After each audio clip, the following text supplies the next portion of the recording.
చిన్ని చిన్ని ముద్దులడిగే గురువు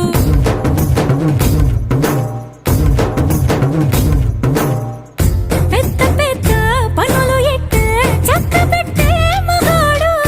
వాడి చొక్క ఎక్కడుందో వెతకమంటాడు చూడు బయటికి వెళ్ళి ఎందరెందరినో ఎదిరించేది దొరగాదు నేనే తనకి ఎదురెళ్ళకుండా బయటికి వెళ్ళరు సోసేకి అగ్గిరవ్వ మదిరి ఉంటా